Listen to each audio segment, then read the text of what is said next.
Bonjour à tous, soyez les bienvenus sur Monaco Info. Voici les titres de votre édition. En ouverture de ce journal, direction Marseille, où était organisé le 3e congrès des aires marines protégées en présence du souverain.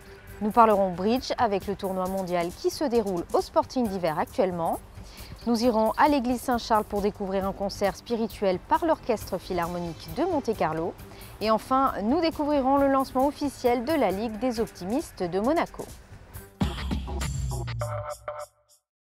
Comme je vous le disais dans les titres, l'Agence des aires marines protégées, en partenariat avec l'UICN, organise son 3e congrès, une rencontre qui réunit les acteurs de la protection de la mer jusqu'à dimanche à Marseille. Les détails dans ce reportage. Explorer, exploiter et protéger les océans sont autant d'actions qui permettent de s'engager pour l'avenir. Le 3e congrès mondial des aires marines protégées était organisé à Marseille en présence de quelques 1500 participants, pêcheurs, transporteurs, professionnels du tourisme, scientifiques ou représentants des ONG. Ils étaient venus de toutes régions et de différents horizons socio-professionnels. Ce congrès avait pour objectif d'évaluer la connaissance et les progrès réalisés dans le monde pour la création d'aires marines protégées. L'enjeu du congrès, c'est simple. On a un objectif de faire 10% d'aires marines protégées dans le monde. On est à peine à 3%. Et derrière, il y a toute la protection de l'océan qui est en question et pour laquelle il faut très vite mettre en place des mesures. En France, l'Agence des aires marines protégées a une mission d'appui aux politiques publiques pour justement définir les réseaux d'aires marines protégées et ensuite pour les gérer. Et on a aussi une mission de gestion, notamment pour les parcs naturels marins. C'est nous qui assurons l'intendance en quelque sorte et qui faisons le secrétariat pour les conseils de gestion des parcs, bref, pour tout ce qui les concerne.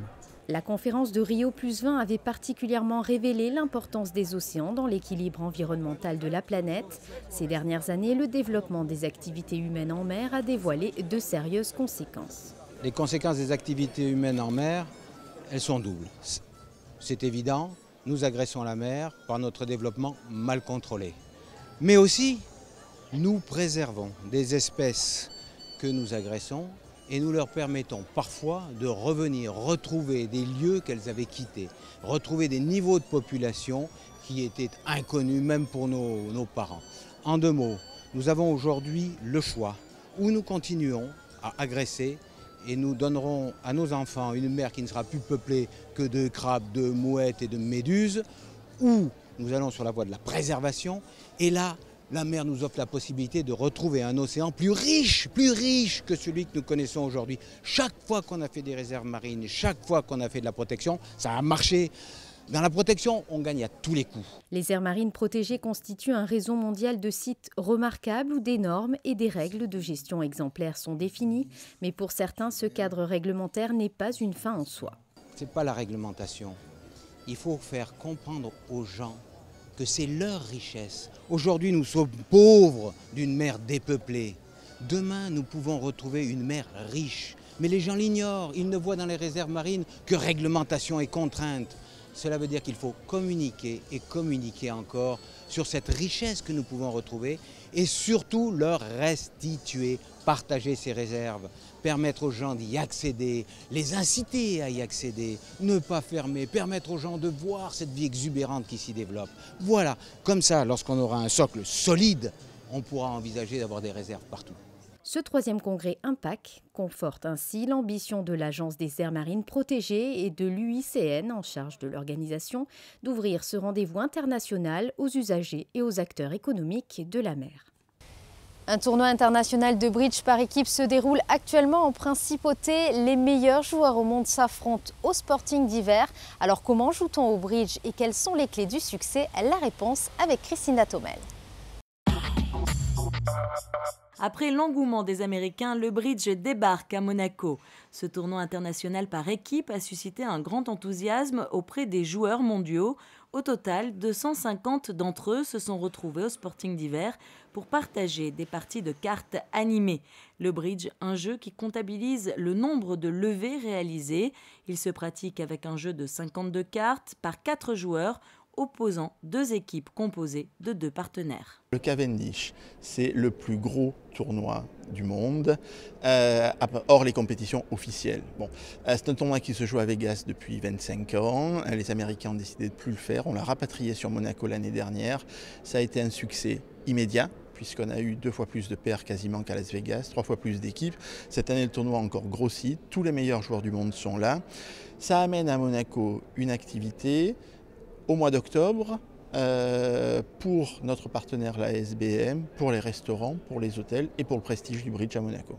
Jean-Charles Alavena est tombé amoureux du bridge sur les bancs des amphithéâtres.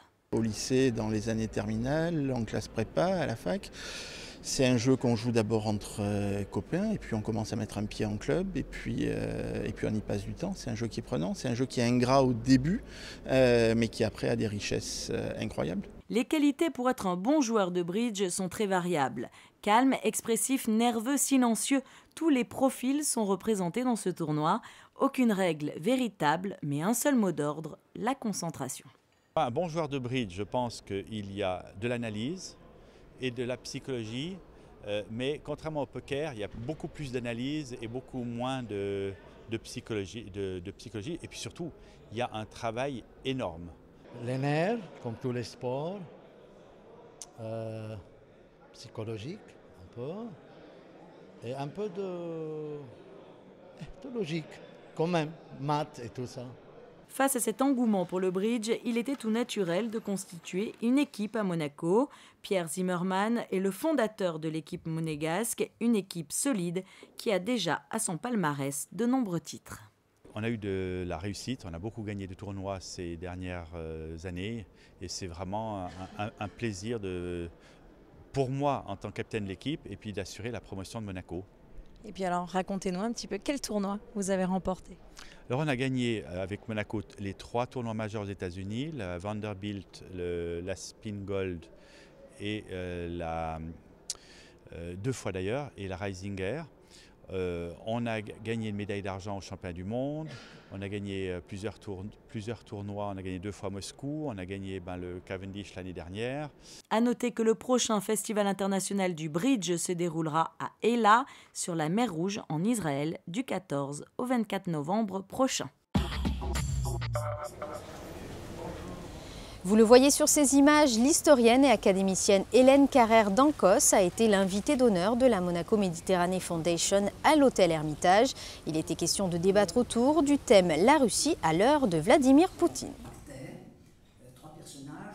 De la nouvelle saison de l'Orchestre Philharmonique de Monte-Carlo qui s'est déroulée à l'église Saint-Charles. L'ensemble Barocco s'est invité pour un programme Bach. José Sacré vous en dit plus. L'ensemble Barocco, qui regroupe des musiciens de l'Orchestre Philharmonique de Monte-Carlo et de l'Académie de musique Régnier III, souhaite faire revivre les chefs-d'œuvre des grands maîtres du passé, Bach, Vivaldi, Handel, Haydn ou Mozart, et aborder un vaste répertoire baroque et classique allant de la sonate au concerto en quintette.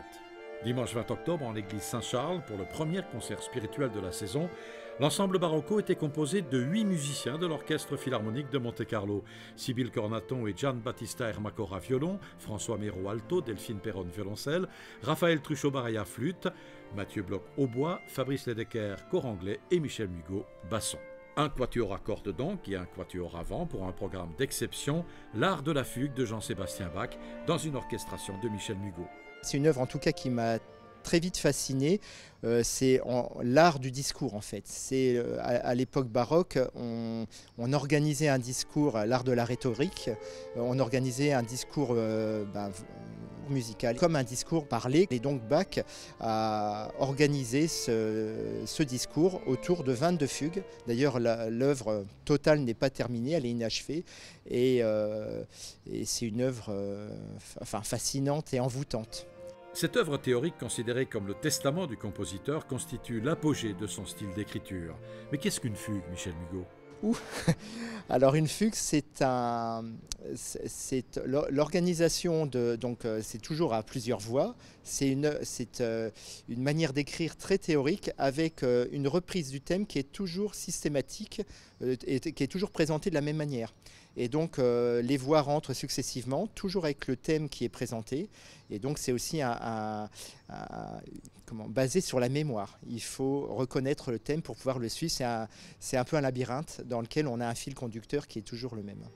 Le public nombreux a suivi avec beaucoup d'attention ce concert exceptionnel où les 8 musiciens de l'ensemble Barocco ont fait preuve une fois de plus de leur très grand talent dans l'interprétation de cet art de la fugue de Jean-Sébastien Bach, véritable monument de la musique.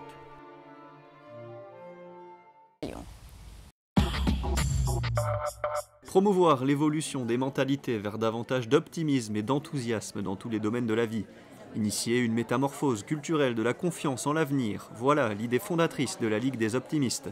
Une association créée en Belgique en 2005 avec 5000 membres au plat pays.